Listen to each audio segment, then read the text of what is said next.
Hello everyone, last lecture मध्ये आपण vector मधले section formula of internal division, section formula of external division, mid point formula, centroid formula या गोष्टी शिकल्या होत्या.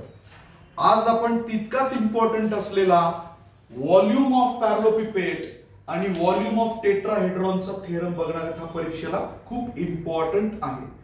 पटकन लक्ष द्यायचंय, लगेचच लक्षात राहिला अशा सोप्या भाषेत एक्सप्लेन करणार आहे. नीट लक्ष देऊन बघायचंय. सगळ्यात आधी आपण व्हॉल्यूम ऑफ टेट्राहेड्रॉन बघणार आहे, व्हॉल्यूम ऑफ पॅरलोपिपेट बघणार आहेत. Volume of parallelepiped, first of all आपण व्हॉल्यूम ऑफ पॅरलोपिपेट बघणार आहेत.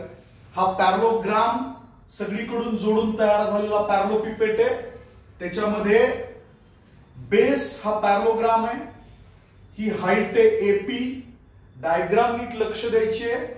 ओ बी सी ए खूप महत्वाची नाव आहे.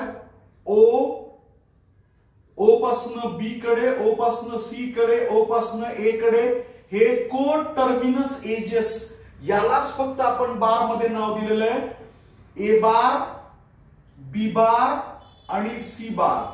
ए बार, बी बार आणि सी बार यांनाच वेक्टर मधली नाव दिलेली आहे. आपण आपल्याला माहिती आहे फॉर्म्युला. व्हॉल्यूम ऑफ पॅरलोपिपेट काय असतं ते? व्हॉल्यूम ऑफ पॅरलोपिपेट असतं scalar triple product of the coterminous edges. Scalar triple product of the coterminous edges असतं. मग ते आपण आता या ठिकाणी प्रूफ मध्ये बघणार आहेत. नीट लक्ष द्यायचंय. व्हॉल्यूम काढायचंय आपल्याला. आपण ज्या हॉलमध्ये बसलेलो आहोत तिथं किती फरशा मावू शकतात, 1 मीटर बाय 1 मीटरच्या किती फरशा आपण इथं अरेंज करू शकतो हे सांगणं म्हणजे एरिया सांगणं. आणि क्यूब किती मावू शकतील, ज्याचं 1 मीटर लांबी, 1 मीटर रुंदी, 1 मीटर उंची, LBH ज्याची 111 मीटर आहे, असे क्यूब किती बसतील, बॉक्सेस किती बसतील याला म्हणायचं आपण volume. Now we are going to eliminate the volume. आपण या ठिकाणी व्हॉल्यूम इलिमिनेट करायला. नीट लक्ष देऊन बघायचं. एखाद्या कुठल्याही डायग्रामचं जर व्हॉल्यूम काढायचं असेल आपल्याला, सपोज मी घेतलं सिलेंडर, मी काय घेतलं सिलेंडर घेतलं. Area of the base into height असते. नीट लक्ष द्यायचंय. काय म्हणतोय मी, मला या सिलेंडरचा व्हॉल्यूम काढायचा असेल तर तो कसा काढायचा असतो? Area of the base into height नी तो काढत असतो. या ठिकाणी बेस कोण आहे? या ठिकाणी बेस आहे सर्कल. म्हणून आपण काय केलं की सर्कलचा एरिया बेस म्हणून लिहिला आणि हाईट काय रे h. म्हणजे या ठिकाणी volume of cylinder we can find by which way. आपण कसा काढतो? Area of the base into height. आता लक्ष देऊन बघायचं. इथं बेसला कोण बसलंय? बेसला बसलाय पॅरलोग्राम. इथं बेसला कोण बसलेलं आहे? पॅरलोग्राम बसलेला आहे. नीट लक्ष देऊन बघायचं. एरिया ऑफ द बेस, एक एक गोष्ट एक्सप्लेन करतोय. व्हॉल्यूम म्हणजे काय रे? व्हॉल्यूम म्हणजे area of the base into height. Volume म्हणजे काय? Area of the base into height. आता बेसला इथं कोण बसले रे? बेसला बसला पॅरलोग्राम. पॅरलोग्राम बसलेला या ठिकाणी बी बार आहे, या ठिकाणी सी बार आहे. नीट लक्ष देऊन बघायचं. बी बार आणि सी बार आहे. मग एरिया ऑफ पॅरलोग्राम म्हणजे एरिया ऑफ बेस च काम कोण करायला रे? पॅरलोग्रामचा एरिया करायला. तो काय असतो रे? Magnitude of B bar cross C bar. Magnitude of B bar cross C bar. Base कोण आहे? पॅरलोग्राम. पॅरलोग्रामचा एरिया कसा मिळणार आहे? बी बार क्रॉस सी बार. त्याच्या एजेस वरनं बी बार क्रॉस सी बार. समजतंय सगळ्या जणांना? ओके. नीट लक्ष देऊन बघा. आता आपण हाईट विषयी बघूया. का बघणार आहेत हाईट विषयी? कारण व्हॉल्यूम ऑफ पॅरलोपिपेट काढायचं असलं तर काय असते? Area of the base into height. आपण एरिया बघितला. एरिया काय रे? एरिया ऑफ द बेस म्हणजेच area of the parallelogram. Parallelogram कोण आहे? O B D C. त्याचा एरिया OBDC, त्याचा एरिया कसा आला हा एरिया हे मी तुम्हाला सांगितलं. Now let's discuss about the height. Because volume of parallelepiped is what? Area of the base into height. आणि आता आपण काय बघितलं? बेसचा एरिया. इथपर्यंत आलो आपण बेसच्या एरियाला. आता ही हाईट अशी कशी आहे ते आपण समजून घेऊया. नीट लक्ष देऊन बघायचंय. एक वेक्टर आहे माझ्याकडे बी बार, दुसरा वेक्टर आहे माझ्याकडे ए बार. एक वेक्टर आहे बी बार, दुसरा वेक्टर आहे ए बार. मी इथनं असं प्रोजेक्शन केलं, इथनं असं प्रोजेक्शन केलं, परपेंडिक्युलर ड्रॉ केला, मला आता याची हाईट काढायची, परपेंडिक्युलर ड्रॉ केला, नीट लक्ष देऊन बघा इकडे बोर्डवर. या ठिकाणी आपण ए बार वरनं from A bar on B bar projection चाललंय. त्यावेळेस आपण काय लिहित असतो रे, A bar dot B bar upon magnitude of B bar. जर मी फ्रॉम बी बार ऑन ए बार लिहिलं असतं तर काय लिहिलं असतं, A bar dot B bar upon magnitude of J on येते. जर मी पी बार पासून प्रोजेक्शन केलं ते क्यू बार कडे चाललंय त्यावेळेस काय लिहिलं असतं रे, P bar dot Q bar upon magnitude of Q bar on. पण इथं विषय प्रोजेक्शनचा आहे. आता नीट लक्ष देऊन बघा, मला काय म्हणायचं ते समजून घ्या. एका वेक्टरवरनं दुसऱ्या वेक्टरवर प्रोजेक्शन नाही पडलेलं, एका वेक्टरवरनं ए बार वरनं प्रोजेक्शन खालचा बेस येतो, एक प्लेन आहे, पॅरलोग्राम आहे, पॅरलोग्राम आहे. मग तो या ठिकाणी जो पॅरलोग्राम आहे तो आपण अरेंज करूया. नीट लक्ष देऊन बघा, तो कोण रे, तो असा आहे, B bar cross C bar is the parallelogram. हा पॅरलोग्राम आहे बी बार क्रॉस सी बार. आणि इथं जिथनं प्रोजेक्शन पडतंय ते कोण रे, ए बार. ऑन पॅरलोग्राम पडायला, ऑन पॅरलोग्राम पडतंय. म्हणून काय झालं रे, जसं पी बार वरनं क्यू बार वर प्रोजेक्शन टाकल्यानंतरच P bar dot Q bar upon magnitude of Q bar लिहिलं, तसंच सेम आता ए बार वरनं प्रोजेक्शन कुणावर यायला रे, बी बार क्रॉस सी बार वर चाललंय. म्हणून इथं काय यायला पाहिजे, ए बार डॉट, हा डॉट पी च्या ऐवजी ए बार, क्यू च्या ऐवजी हा ब्रॅकेट आहे, ब्रॅकेट लिहिला, अपॉन मॅग्नेट्यूड ऑफ ए, जसं क्यू बारचं तसं यायचं. समजलं कसं, this is about height, this is about height. सगळ्या जणांना दिसतंय, क्लिअर होतंय काय ते. व्हॉल्यूम ऑफ पॅरलोपिपेट म्हणजे काय रे, area of the base into height. Area म्हणजेच पॅरलोग्रामचा एरिया, म्हणजेच कोण रे, magnitude of B bar cross C bar. आता हाईटचा विचार केला, हाईट कोण आहे रे, हाईट कोण आहे रे, AP is the height, AP is the height. AP is the height म्हणजे काय आलं रे आपल्याकडे, ए बार डॉट बी बार असं आलं.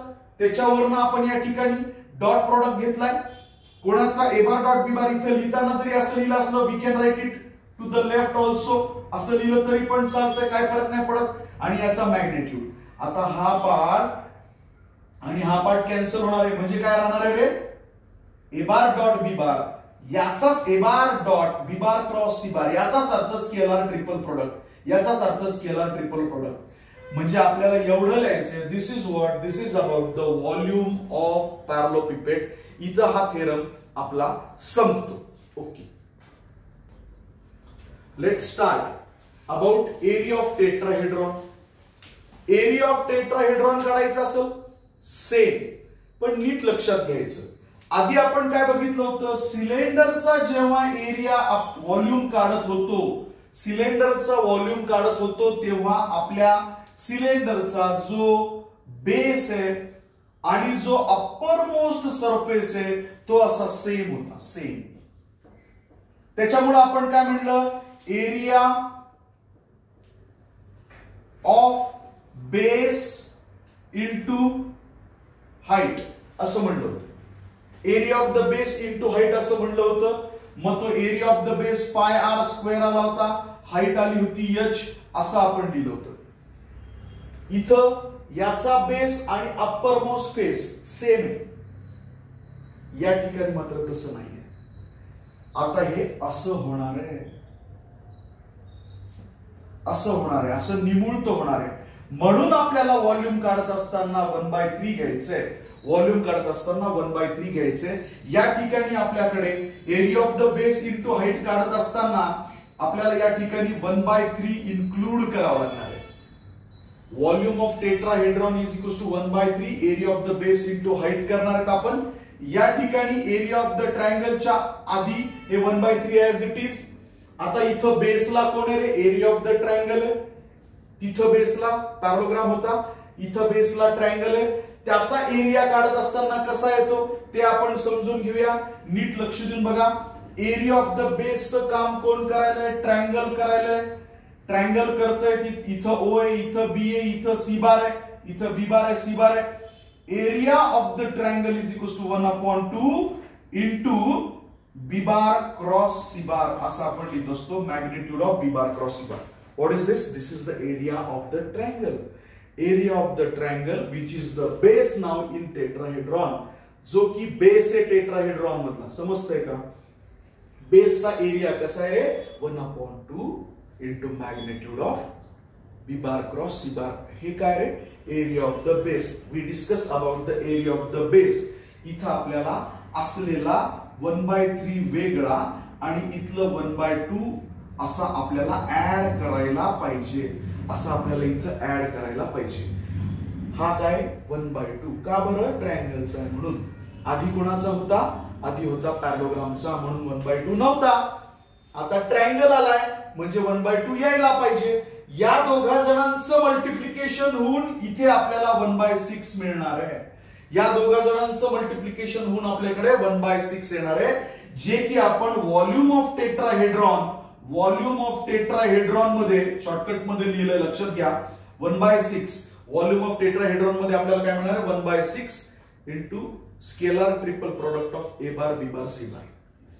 नीट लक्षात घ्यायचे मला काय म्हणायचं ते. व्हॉल्यूम ऑफ टेट्राहेड्रॉन काढत असताना काय आलं? वेगळं 1/3 आलं. का आलं? कारण व्हॉल्यूम जर प्रपोर्शन मध्ये असलं असतं बेस आणि सरफेस, अप्पर सरफेस, तर आपल्याला 1/3 ची गरज नव्हती. पण हे असं निमुळत झालंय म्हणून 1/3 आलंय. हे 1/2 कुठून आलं रे? कारण एरिया ऑफ द ट्रायंगल आहे. एरिया ऑफ द ट्रायंगल कसा आला रे? 1/2 B bar cross magnitude of B bar cross C bar कडनं आपल्याला हे आले. या दोघा जणांचं मल्टिप्लिकेशन 6. इथं असलेला जे आपण हाईटच्या बाबतीत डिस्कस केलं होतं, तिथं आपण ए पासनं plane B bar cross C bar वर जसा टाकला होता, सेम ए पासनच B bar cross C bar या ट्रायंगल या प्लेनवर, ट्रायंगल म्हणण्यापेक्षा आपण आता प्लेन म्हणूया, तसंच केलं होतं. जे आपण आधी डिस्कस केलं होतं, परपेंडिक्युलर टाकणं म्हणजे ए बार वरनं बी बार वर जर असेल तर A bar dot B bar upon magnitude of B bar. B bar वरनं ए बार वर असेल तर A bar dot B bar upon magnitude on कोण आहे तो खाली आलाय. तसंच पी बार वरनं क्यू बार वर जर आपण परपेंडिक्युलर टाकला तर P bar dot Q bar upon magnitude of Q बार झालं. पण आता प्लेन वर आपण टाकतोय. इथं वेक्टर वेक्टर वेक्टर खेळत होतो, आता या ठिकाणी प्लेनची एंट्री झाली आहे. मग प्लेन घ्यावं लागेल ना डिनॉमिनेटरला. मग आपण लिहिलं A bar dot B bar cross C bar upon हा जो प्लेनचा मॅग्निट्यूड आहे तो लिहिला. सेम हाईटला जे पॅरलोग्राम मध्ये काम झालं होतं तेच या ठिकाणी होणार आहे. कॅन्सलेशन झालं याचं आणि याचं. उरलं कोण रे? हे 1/2 1/3 झाले 1/6. A bar dot B bar cross C bar. एका झटक्यात आपल्याला इथं व्हॉल्यूम ऑफ पॅरलोपिपेट आणि व्हॉल्यूम ऑफ टेट्राहेड्रॉन दोघांचं व्हॉल्यूम पाठवणं सहज सोपं शक्य आहे. आपण लास्ट लेक्चर मध्ये बघितलं होतं, वेक्टर मधले 4 इम्पॉर्टंट फॉर्म्युले बघितले होते. काय होते ते 4 इम्पॉर्टंट फॉर्म्युले? Section formula of internal division, section formula of external division, mid point formula, centroid formula. आज आपण काय बघितलं? Volume of parallelepiped, volume of tetrahedron. हे जे 4 आणि 2 6 आस्पेक्ट आहेत, याच्यातलाच प्रश्न पत्रिकेमध्ये विचारला जातो. बोर्डच्या परीक्षेला आपल्याला याच्यातूनच सगळं येत असतंय. याच्यापैकी जर तुम्ही चांगला व्हिडिओ बघितला, रिपीट करून जर व्हिडिओ बघितला तर तुम्हाला या ठिकाणी परीक्षेमध्ये येणारा इम्पॉर्टंट कंटेंट वेक्टर मधला कव्हर होतो. जर तुम्हाला असे इम्पॉर्टंट थेरम्स जर तुम्हाला पेपर 2 मधले पाहिजे असतील तर चॅनलला सबस्क्राईब करायचंय. व्हायरल झाला पाहिजे. 1000 व्ह्यू आले आणि 200 सबस्क्रायबर झाले तर मी पेपर 2 मधले सुद्धा सगळे इम्पॉर्टंट थेरम्स कमेंट बॉक्स मध्ये कमेंट करायचंय. काय पाहिजे अजून तुम्हाला? क्वेश्चन पेपर बोर्डचा पूर्ण सोडून पाहिजे, मिळणार. सगळ्यात सोप्या साध्या भाषेमध्ये सगळं एक्सप्लेन केलं जाईल. How to solve the paper, how to attempt the paper, about D section, about C section, about B section and in the end A section. मी तुम्हाला सांगतो, व्हायरल करा. 1000 मला व्ह्यूज पाहिजेत. 1000 व्ह्यूज मिळाल्याबरोबर तुम्हाला बोर्डाच्या पेपरला 80 मार्क मिळून देण्याची गॅरंटी माझी. परीक्षेपर्यंत व्हिडिओ बनवत राहणार, टाकत राहणार, बघायचं आणि छान मार्क्स मिळवायचे. Okay, thank you.